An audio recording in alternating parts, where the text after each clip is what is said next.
Welcome, everyone. Thank you for joining us for our Health Sciences Professional Development, Multiple Intelligences and Strengths, Adapting Our Expectations to Meet Learner Needs. I have a few housekeeping items before I introduce our speaker, Dr. April Buschelman.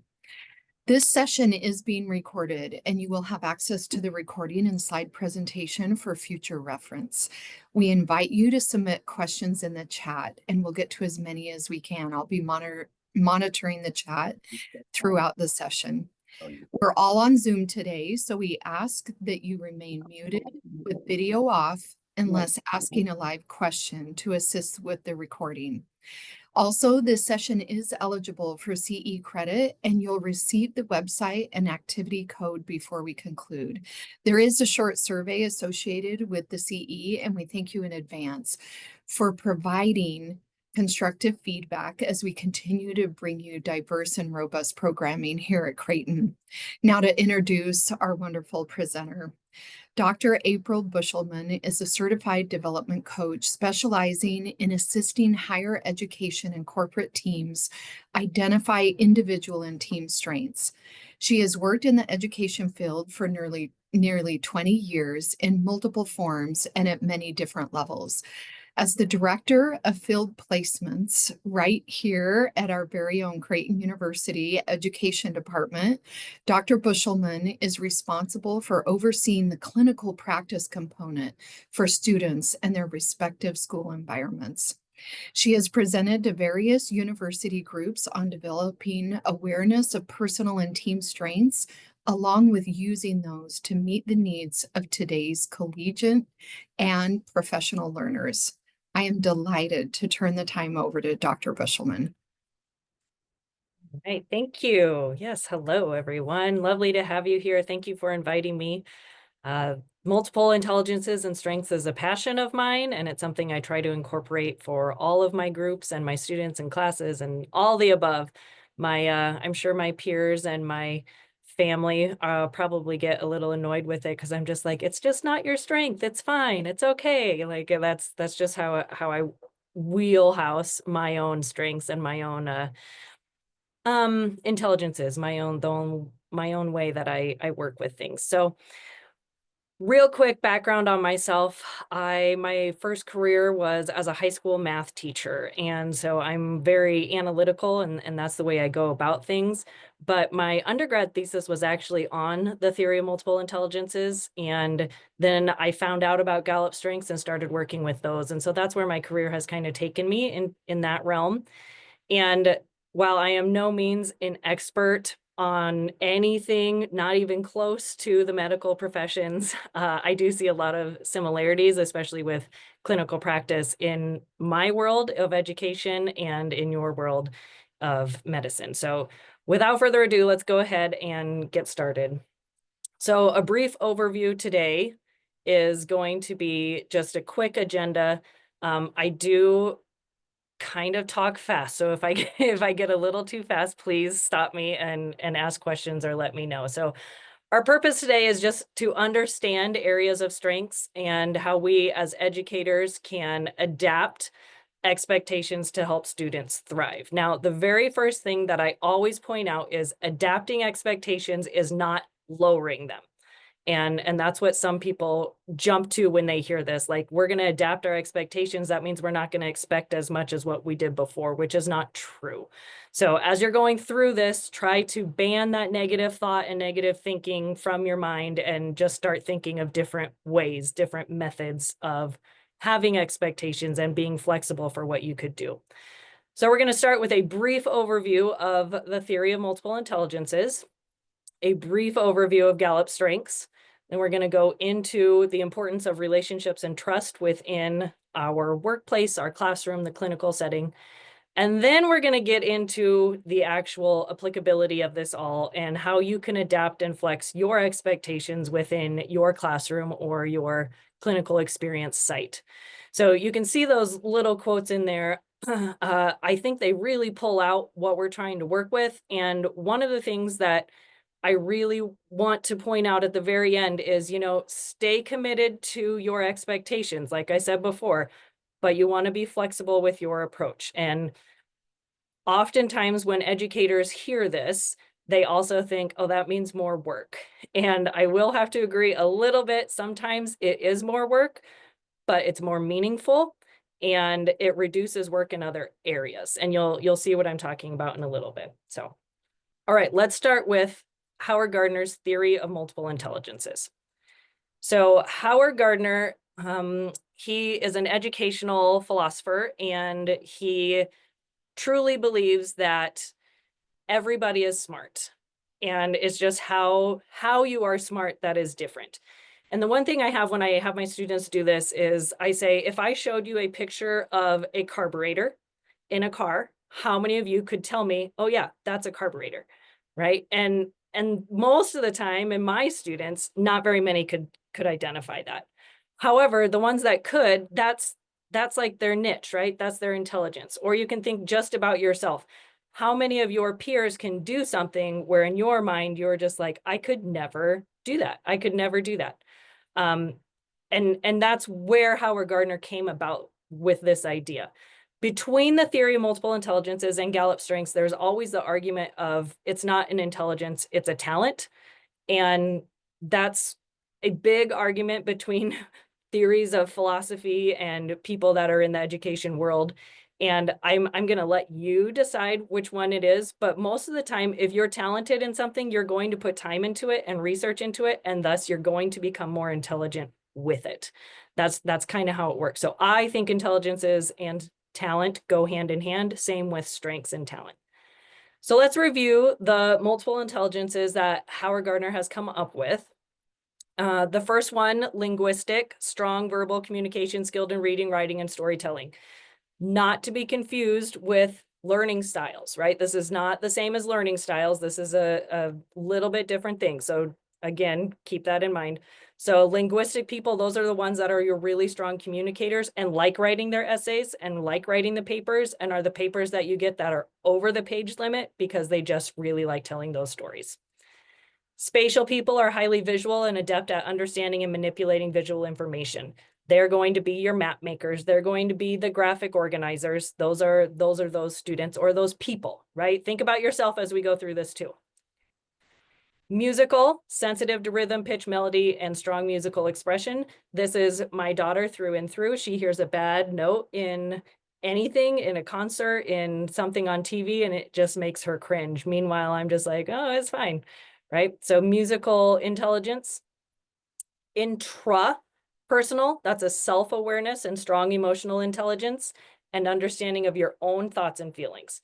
Hopefully everybody will get a little bit stronger in this just today as we go through this, but somebody that really knows themselves, it has intrapersonal. All right, and then there's 4 more, and we have logical mathematical. That would be me, strong in problem solving, analysis, and logical reasoning, right? Super mathy, sciencey. If you argue with logic more than feeling, logical mathematical is probably one of your intelligences. Bodily kinesthetic, exceptional coordination, movement, and physical expression, right? These are your athletes. These are the people that need to walk around a little bit more. The dancers, these people also have a really good idea of how the body works, right? Scientifically, how that body works. These people could be bodily kinesthetic. Interpersonal, excellent at understanding and interacting with others and has really strong social skills. They prefer the groups, right? And then naturalistic, adept at understanding and interacting with the natural world and strong appreciation for the environment. They're your plant people. They're your people that need to be in the mountains, the people that need to see the beach, those type of people, naturalistic. So take just a little bit of time to think this through and think about which ones show up for you, right? In your everyday work, in your time with your family, which ones are showing up for you? And I want you to throw that in the chat really quick, just so we can get a brief, quick synopsis of which ones show up for you. There is, while you're doing that, I'm going to go through a little bit more. There is one other multiple intelligence that Howard Gardner claims is out there, but different schools of thought, again, say, yes, you can put it in there, and other people say, no, you can't. And that is spiritual.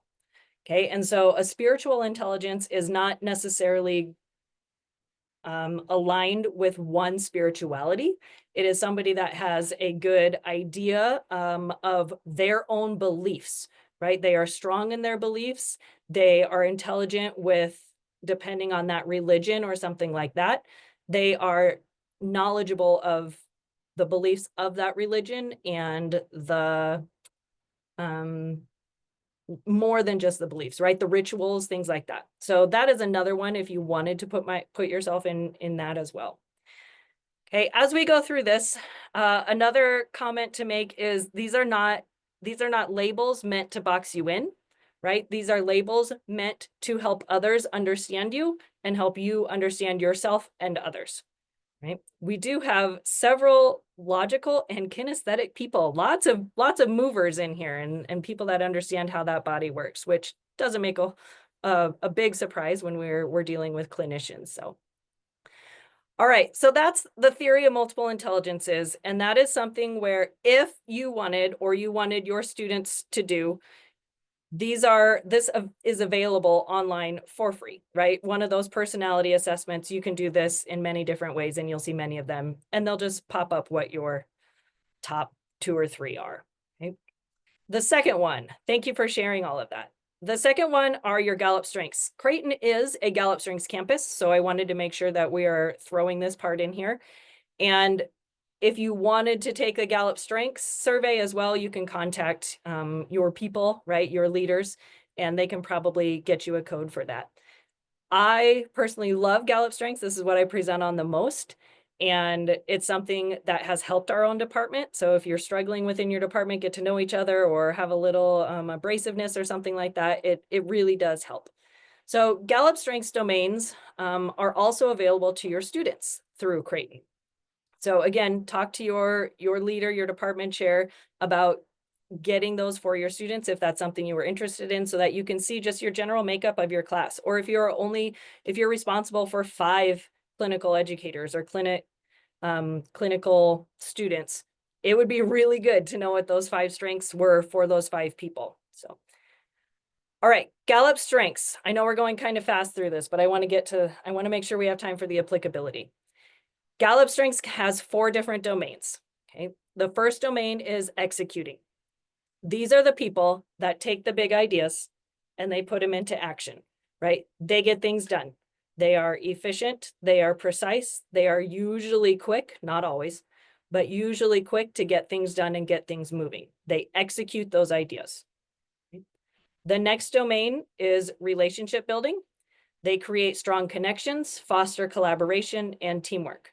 Relationship building does not have to be big group, right? It can be one-on-one, that's the relator, but they are very strong connectors, okay? And it's relationships beyond just people as well. It's finding relationships between things.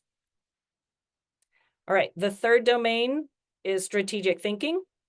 They are the problem solvers. They have your ideas. They like to plan. They really like to achieve things, right? Get things crossed off their list. Okay, those are your strategic thinkers. And then influencing. They motivate others, inspire action, and drive change. Of the 4 domains, influencing is usually the lowest in terms of how common it is for people's strengths. One of the things you can do with Gallup Strengths, if you haven't already, you can get your top 5, but you can also get all of them, and you'll see where they show up within yourself, right? Within your strengths. So Gallup, their big focus is focusing on what is right with people instead of what is wrong. So when you set your goals, instead of setting a goal for you to improve on something that you already don't like to do, why not improve on something that you're really good at and make it even better, make it more efficient? Okay, so that's the focus of Gallup. Within those domains, there are individual strengths. Okay, so when you look at those strengths, here's the general overview of the names of the strengths. Achiever and learner are the top strengths for educators. And I have both of them in my top 10, but many educators have them in their top 5 or top 10. If you look at the highlighted ones, the 3 yellow highlighted ones, achiever, responsibility, and relator, Those are the three most common in the world. Those are the three most common strengths that show up for people in the world. And they have had millions of people take this assessment from all around the world. Okay. All right. The least common are the ones in influencing categories. And where those align exactly for least common is very different, depending on the day actually and the year, but least common is influencing. One of the things I want to point out here is in influencing woo, this is the most common one that people get a bad rep for. Woo is winning others over. Those are your big extroverts. Those are the people that will talk to anybody at any time. They're the ones that are in the elevator that are saying, "Hi, how are you doing today?" That is my husband. He's a wooer.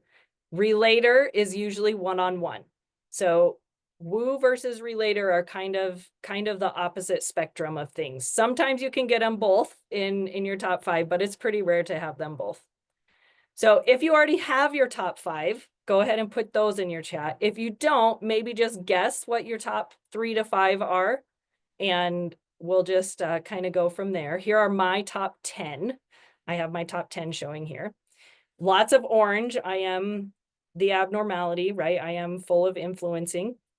But futuristic is my number 1, and we'll talk about that just a little bit. So futuristic is I am constantly thinking of what's coming up next and how far to go and what we're doing next and where's this going to lead and all of that stuff.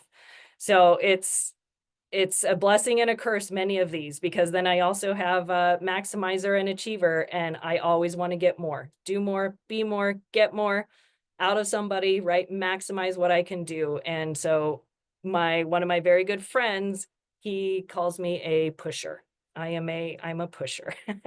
And when you look at all my influencing ones, it's not a surprise. I'm a pusher, and he has responsibility in his, and so he feels like he's almost obligated to do some of the things. So we have really good chats. I am his Gallup coach, and so we have really good chats about it. It's enjoyable.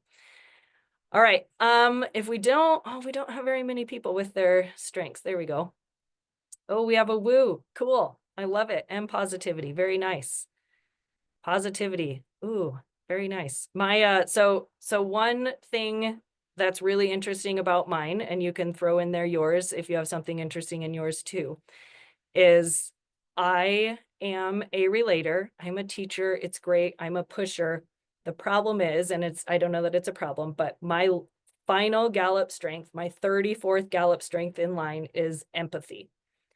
Now, I tell people that doesn't mean I don't have empathy, right? Everybody has all 34 strengths. It's just how they show up, right? So I have empathy.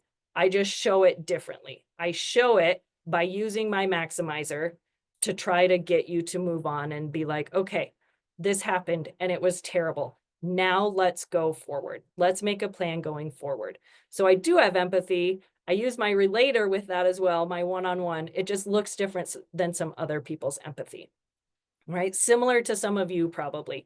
You might have something like, you might have learner in your top 5 or top 10, but your learner is going to look different than somebody else's learner.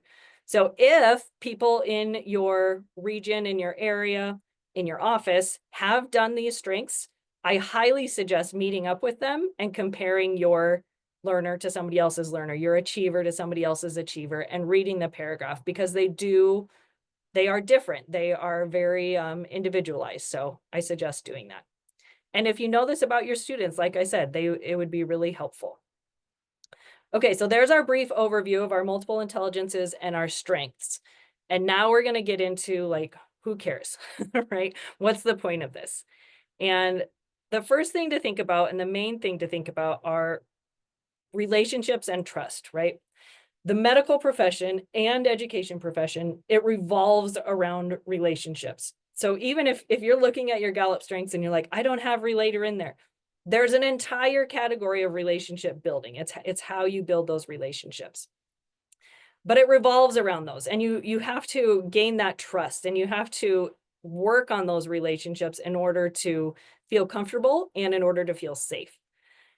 Adult learners, so these people that are in your classes, they need to feel valued. They need to feel like their assignments matter, okay? Learning about your students' strengths could be really helpful to that point, right? So one of the strengths that I struggle with in other people is intellection. And so intellection, people that have intellection in their strengths, they take a really long time to process because they're thinking so big, right? And they go down rabbit holes after rabbit hole after rabbit hole. So I struggle with those people, but learning about it, learning about when I'm in a meeting with them helps me understand that I'm going to have to be patient. Okay? And it helps me understand that I'm going to have to let them process through, which if I was with somebody else that maybe didn't have an election, but they had activator, an activator goes instant. They want to process through and they want to get started on something. Two very different meetings I would have, right? So if you know this about your students and you're able to have these one-on-one conversations with them, it helps your relationship, right? It helps you understand where they're coming from and what they need, right? This whole thing is about what your learners need. So if they need time to process, you probably need to give it to them. I know that sometimes that doesn't happen in the medical field, right? We can't always give time, we can't always provide what they need, but as an educator and as a student relationship, we can do what the most we can anyways. Then underneath that, I also have be vulnerable to show them your strengths and where you excel so that they can understand why you are constantly pushing them. So they can understand why you reacted the way you do, why you're different in class in front of 25 people than you are one-on-one with them, right? Which most people normally are, but it's very different if you don't have woo, right? Or you don't have influencing, sometimes it's really hard for you to get up in front of a big group of people, even if they are your students, and you're going to be different one-on-one with them if you have relator. Okay. So things like that, build those relationships. And part of it is just by asking your students. And I'm not saying you have to do the multiple intelligences or you have to do strengths, but simply ask them what they need from you. Okay, that next one says understand your strengths and how they appear within your teaching. So this was something I was going to come back to. Futuristic is my number one strength. And it's not necessarily something that is great for all people because I've come to realize my futuristic, right? When I start class, I put up on the board the upcoming due dates, right? Well, for some students, that stresses them out, right? They don't want to know what's coming up next, right? And I also know that for some of our students that have ADD, having everything open on Blue Line or listing everything out, that's a struggle for them. Okay, so when you think about your students and what they have and what they need, compare that to your strengths and what you are like and how that's looking and appearing in your own teaching. Okay, how can you maybe adjust or how can you just make some minor changes that might help your students out? Content in class and on site, right? Make sure your content is relevant. And I know everybody's probably like, well, it's all relevant, but really dig down into what are they going to be using on site and how can that be applied and shown in your class? The next one is trust your students to deliver. And this is going to become a really big key in the next 10 minutes. Trust your students to deliver and to want to deliver quality products. It takes a little bit of training sometimes, but the more you trust them to make the decisions, the better it will get. However, it's very hard for some students to get out of the, what do you want me to write about? How does it have to look? What do I have to know? Right? When you change that to, I need you to tell me about, I need you to show your knowledge in, right? Then it opens things up, it frees them, and it kind of stresses them out, but they can deliver the way they need to deliver their material. This will make more sense in just a little bit.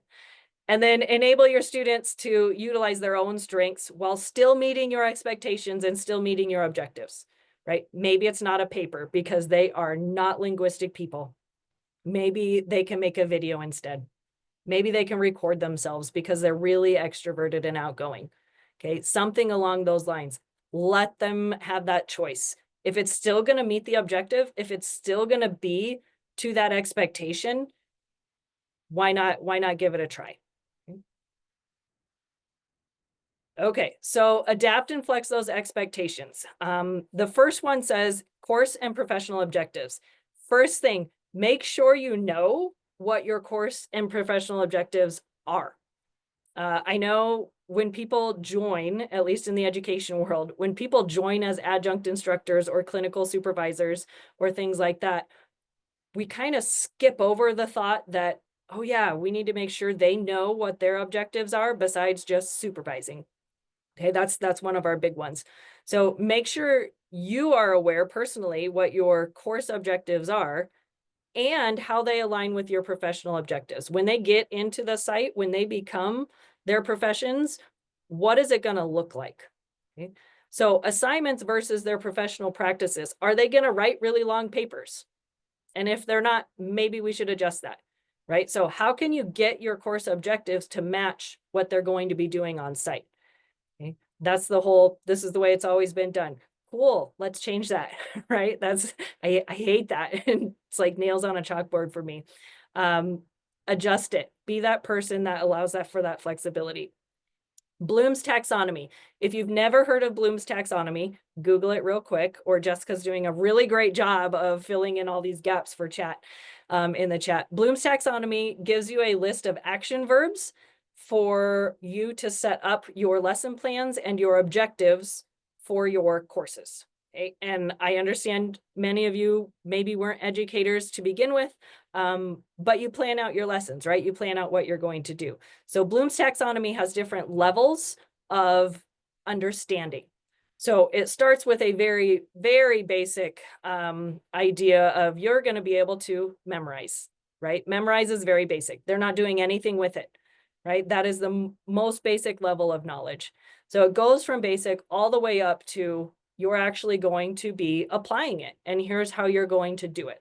And so if you use Bloom's taxonomy, and I do have a resource at the end as well, if you use Bloom's taxonomy to identify what your objectives for that class should be or for that assignment, you're going to not only be able to measure it easier, but the students are going to understand exactly what they have to do. Okay. And you'll see what level of understanding it's at, right? Students want, for the most part, they want that basic level, right? They want to be able to memorize. They want to be good test takers. Some of them are good test takers.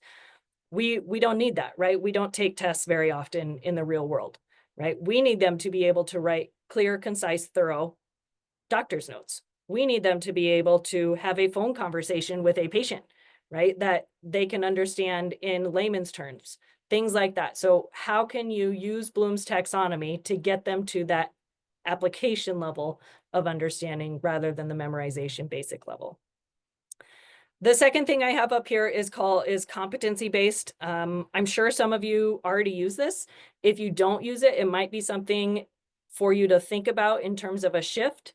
So competency-based instruction is when you are identifying your objectives and you're writing the competencies those students have to show in order to meet these objectives. So instead of saying these students have to write an essay, take a test, do I don't know, do 20 hours of clinical, instead of just having those, they need to actually be able to pick somebody up safely from a hospital bed. They need to be able to draw blood.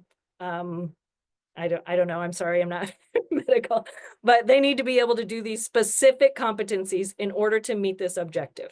Once they meet those competencies, you can say they met the objective and they can pass the class, right? The key here is in competency-based instruction, they have many times that they can try to fix these competencies, right? So even though they maybe bombed a test, they could do it in person. Maybe they can't write an essay about it, but they can show you that they know it, right? So if you think about competencies, you move towards what they actually have to do, which goes back to your professional objectives, what they actually have to do, and you give them multiple times to get it. This, in terms of an educator, is feedback focused, so it takes a little bit more time, but usually you can reduce the amount of competencies compared to the amount of assignments. So instead of grading based on tests or essays, you're grading based on showing that they can complete the competencies. And the last one is multiple representations. So this is the key in terms of neural pathways. The more multiple representations you can give students of one concept or one idea, the more neural pathways you form within their brain, and the easier it is for recall. So students that have intelligences in different areas, right? Let's say that we have a student that is spatial. They really need that graphic organizer because they can pull up the visual of that graphic organizer versus the reading of the text, which a linguistic person might pull up that page, that actual reading and the verbiage. So the more representations you can give them, the different ways to learn it, the better it's going to be. If you can give students a choice, that's even better. So let's look at student choice. So here's 3 different examples of student choice options that you could incorporate into your class. I'm not saying revamp your entire class. I'm saying maybe revamp a unit or an assignment or a summative or something like that. The first one, the big one on the left, is creative competencies. So identify those competencies that we talked about, 2 or 3 that you believe, based over time, your students need more practice with. Research and choose at least 3 resources to assist you in extra learning. Develop methods where you can demonstrate proficiency of the competencies. Leave it up to the students, right? Trust that your students are going to give you a quality product. And if you don't trust that right away, right, have a conversation with them and say, okay, these are the 2 or 3 competencies I think you are struggling with. Find some resources and tell me how you're going to prove to me that you know what you're doing, right? That leaves the ball in their court a little bit. It allows them to come up with a way to show you.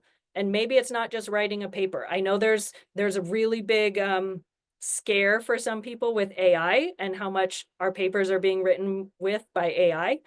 That's a whole different topic and concept. But if you want to get away from that fear, start thinking of different ways that you can do this. Okay, the next one is a choice board. So this is where you provide the board, right? It's kind of like a bingo board. And there's 9 different things for students to, or 12 or however big you make it, for students to choose from. All students have to complete the middle one. So if there's one assignment that you love, that you think is really great, make it so every student has to do that. And then they choose 2 more to create a bingo, right? To create 3 in a row. Menu board, kind of the same, but it instead goes a little bit off of Bloom's taxonomy. So you're going to have your appetizer, your main dish, and your dessert, and they're worth certain amount of points. And you say every student has to get at least 70. You have to at least do 70 points worth. But if you choose more advanced ones, you can get higher points, right? So that's kind of another way to think about it. I give you an example of all 3 of these in the resources that you can link to, but that's just another route you can go with menu boards.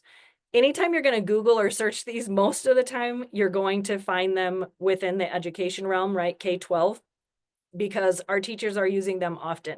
And my daughter, she's in middle school, and she will tell you straight up, I hate doing choice boards. And I say, why? Why do you hate it? And she said, it's so hard. And I was like, well, why? Why is it hard? Well, because I have to create something. Like, yeah, you do. Like, you have to show us that you can't just regurgitate. And the other thing she said is because none of my friends choose the ones I want to do. So it gives her that choice to have freedom and fun and flexibility, even though her friends maybe aren't choosing the same thing because they're not on the same, they don't have the same intelligences and strengths, right? They're very different. Like I said, my daughter is a musical person. She was given a choice board once, and she created a commercial for something instead of actually writing about it. Actually, last year, her final research paper, she went up to the teacher and asked, can I make a video instead? And she did. So the teacher allowed them. She made a CapCut video instead of writing this paper. Now, I understand all students need to write. I was I was a smidgen upset with that to begin with, but she made a great video. It still showed her knowledge, and she still got plenty of writing practice in her life, in her world. Okay, so I went out on a limb and I tried to incorporate many different medical fields and tried to create my own little choice board for you, just so you could see an example of it. Okay. So I don't know if you can zoom or if it's big enough, but so this is a choice board example where in the middle is something that every student has to do. And I did incorporate AI into this middle one to get them to be able to utilize it and create some better prompts maybe. So it's using AI to create a patient case study of a patient that is suffering from shoulder pain. I was thinking physical therapist, right? I gave them the prompt, you're a student in school, to become a physical therapist and just completed a unit covering people with shoulder injuries. Give me a patient case study for a new patient so that I can practice developing quality PT plan. That takes the onus off of you as a teacher to create a case study, and it creates individual case studies for every student in your class, right? So they're not really going to be able to use each other unless they're using each other to discuss the actual plan, which really is really good for them, right? It builds their knowledge. It gets them working with other people to create this PT plan. And so then their actual assignment is create a 2-month personalized care plan for the patient and include the link to your AI chat. If they include the link to the AI chat, then you get their case study and you can analyze it. So again, like I said, sometimes it takes a little more time, especially to grade, but it's so much more beneficial for your students, and maybe it takes the place of 2 or 3 other assignments. So you can see some of the other options I have here. I do have some very basic, right? Write a 4 to 6 page research report, but then I also allow for some creativity. Down in the bottom left, right? Suppose this unit had a soundtrack. Create a YouTube playlist of at least 10 songs that make a great soundtrack for this unit and explain why and how the song applies. And maybe you add on to that and say you must use at least 30 vocab words within this, right? To show your knowledge. So it gets them thinking, it gets them creative, and it gets you some music, right? That you can listen to. So different fun ideas that you can come up with, maybe allow your students to come up with them, anything like that. I provided this link. This is your choice board example. It's on SharePoint. So hopefully if you log in with your Creighton email, you should be able to have this.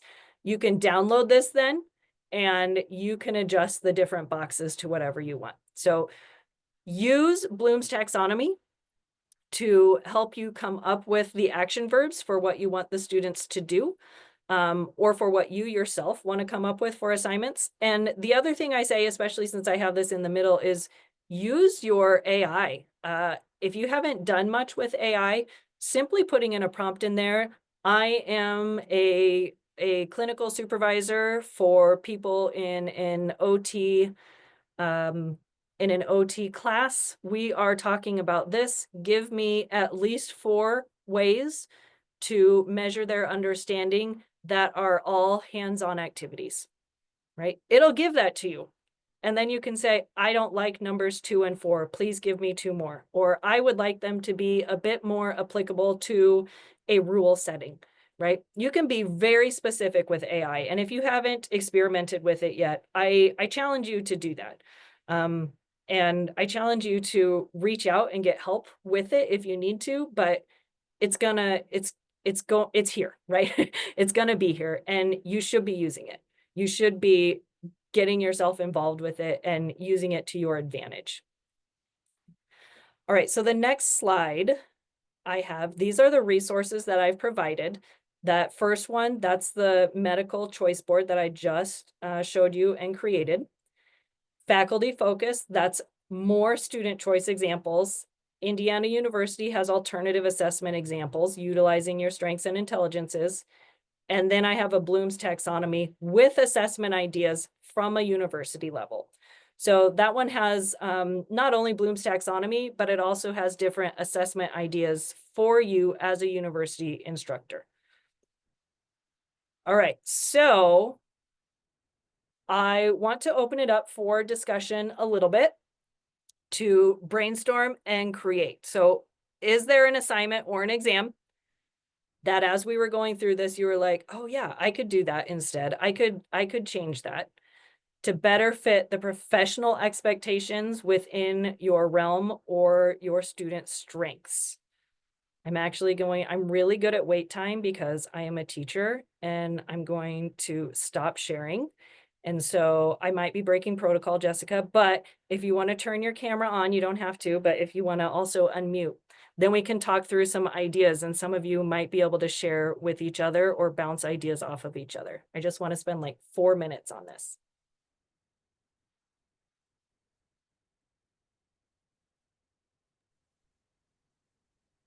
April, one of the things that I teach is medical humanities for our first and second year med students. And one thing that we always have them do before class is write a reflection about the material that they've read. Um, I'm thinking that this could maybe be changed up a little bit and not just a 200 word reflection um, on a prompt, but one of the prompts I'm thinking of is their feelings about the current US health system, um, and kind of some pros and cons. We have them reflect on that and then write it out and submit it. Um, what do you think we might be able to do instead of just always writing a reflection? Because sometimes what happens is because they know, okay, well, all I have to do is write a reflection on something I've read. Sometimes they're doing it during class, Mhm. doing it like 2 minutes right before class because it's not a heavy creation weight on them. Um, Probably Yeah. needs to be stepped up a little bit. Yeah, so immediately what popped into my mind was a podcast, and maybe it's 2 or 3 of your students having that discussion on the podcast. And so if they could create one audio file or even a video file, you would get all 3 students, their viewpoints in one podcast. You don't have to read anything as the instructor, and you can see a little bit better or understand their thoughts and feelings. When people talk, you can get their emotions so much better than when they're writing. And so you can really see whether or not they're understanding it. And they're going to want to look good on camera and sound good. And so they're going to put some thought into it. So that would be my first initial one instead of just writing. That's a Right. good one. We do have one in the chat, so I'll go ahead and read this. A question. Do you Mhm. often have rubrics for each of your choices? As so many of our assignments are outcome rubrics for our program. So is there a way to work around that challenge? They do a lot of team grading for assignments. Yes, no, rubrics are incredibly important, especially with the competency base. So you you are doing that competency grading, it already sounds like, right? Because they're outcome rubrics. And and so yes, you can have that. The trick here is it might not be a rubric for points, right? It's a rubric for here's what we expect for you to be at the proficient level that you've met this outcome versus you get 5 points if you did it for 2 minutes, right? Which really doesn't actually shouldn't get you any points, right? These are the minimum expectations of the assignment. And sometimes it gets a little harsh because it's like you didn't even meet the minimum expectations. So yeah. Um, but your rubrics, yes, I would highly suggest having a rubric because you as a grader, then it becomes really subjective, but competency-based education is subjective to begin with. So if you can create those rubrics or if you have those rubrics, I would just go back and look at them and see what you're actually grading, right? So as a math instructor, one of the big things that people struggle with is, are you grading what you were actually teaching and expecting them to know, or are you grading something else, right? Are you grading their ability to write, or are you grading their knowledge of physical therapy practices? Are you grading their ability to speak fluently, which maybe you are, and that might be a big piece of it, but how can you grade being able to communicate verbally if you're asking them to write a paper, right? So just make sure whatever's in your rubric is actually matching what you want them to be getting out of the assignment. and your course outcomes to, to get there. Does that make sense? So like, yeah, so like participation, length, things like that, those are really difficult, but they are also your minimum standard. So maybe they don't get points, if that makes sense. And those are kind of, those tend to be educator driven and Hmm. not learner driven. Hmm. I Right. mean, I really want to see 4 pages and I'm not even going to grade it if it's not that. But so many of our health sciences here at Creighton are moving towards this competency-based education. This CBE is so important. And looking at that endpoint, that's what's got to be in our rubrics, Yes. Hmm. not not just what we think you should be able to do, aside from the competency or the activity. Right. It's a And it's not different way, it's a different learner now, and we have different ways that we need to be grading. right. And it's not that your assignments and all of your assignments are bad, right? We certainly still need to write papers. We certainly still need to be able to show some of these things, but you just want to make sure that it is showing their knowledge. And if you can adapt the way you've always done it and make it so that number one, they're using their strengths, but number two, it's actually something they would be doing in their profession, it's going to be so much more valuable for the learner and for you. The big thing with competency based instruction is it takes more communication, which doesn't happen all the time. And so you have to actually provide that feedback that says, I feel you're at the progressing level. You're not proficient yet. And so then when they come back and say, well, what do I have to show? That's where that rubric comes in, right? Where you can say, I can see that I don't know what you're actually going to do. So I'm going to go off of my, I teach statistics. And so they have to make a data analysis study.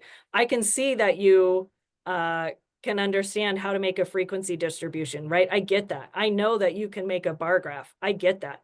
I need you to write about that bar graph and tell me you understand what it's showing you, right? So progressing, yes, you can spit it out. You can regurgitate. You are at that. You can maybe create the bar graph, but you need to show me and tell me what it actually means, right? You need to apply it. So if you have some sort of an exam that's already created and already made, maybe just within that exam, you take out 5 of those multiple choice questions or 5 of those fill in the blank questions, and you turn it on to them and you say, okay, if I were a patient and this is what I had to do or what I came in with, how would you define this word? Right? As a communicator, how would you tell me what this means? Right? Which needs to be in layman's terms. They need to be able to bring that down to the normal patient level, right? So it's not saying that your assignments are bad or terrible. Rubrics are very, very important, but it's just rethinking it a little bit. And I'm also not saying go change your entire course, right? Start with one assignment adjustment and then move your way forward. Something else I thought about, April, is as you were speaking to go along with this, is medicine faculty sometimes only see a couple students, like you've mentioned, in the clinic. They're Mhm. in the hospital, they're bedside. And so saying out loud in the beginning, hey, over the next 4 weeks on this rotation, this is what I'm expecting. Let's make sure we go over our EPOs. Let's make sure we have those objectives down. But this is what I need to see for you to be able to pass this rotation. They're not going to be writing papers for Mhm. their faculty, but they're going to be doing some verbal competency, and maybe hands-on, obviously, but maybe the learner talking through what it is they're doing. The faculty knows, okay, they're understanding why they're doing stitches this way, or they're understanding Absolutely. why they're giving this diagnosis. Um, Yeah, absolutely. In I our see the student rubric teaching, reading verbal as yep. well as something that's written. Mhm. Yeah. Yep. In our student teaching, we have, our final big student teaching rubric. There's no points on it, right? You're advanced, you're proficient, progressing, or below standard, right? You're not even developing, you're below the standard, right? You got to get there. And we have a midpoint check-in, and students are always very angry because we're Creighton, right? And they're like, I got so many progressings and I do this. And it's like, well, you need to show us as supervisors that you know how to do this. And we're not here all day long. We're not watching you all day long, all hours of the time, right? Maybe our people in the schools are, right? Our cooperating teachers, our mentor teachers, but we're your supervisors. So you need to show me. So it again puts that onus on the student to be like, I want you to come see me right at this point in this day so that I can show you I can do this, right? Or that I can explain to you how I was doing this or something like that. So it does, you're right. It takes that communication to be like, here, come watch me. Here, I know what I'm doing. That's that competency-based stuff. You don't have to keep creating new things for them to do. They need to be able to show you that they can do it in one of their own ways or methods. I love that. Putting some responsibility on the learner as well. Yes. Absolutely.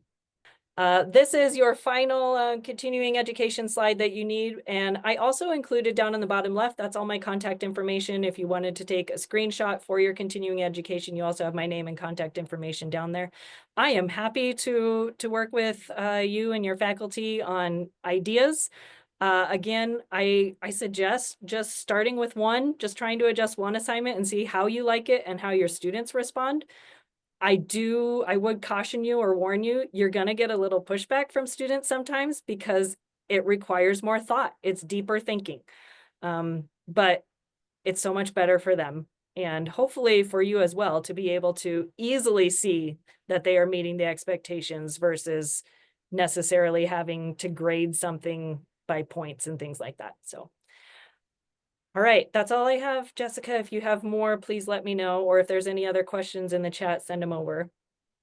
Thank you so much, April. We really appreciate your time and your knowledge and sharing that with us. Lots to think about in different ways that we can grade, different ways that we can assess how our learners are doing based on their strengths.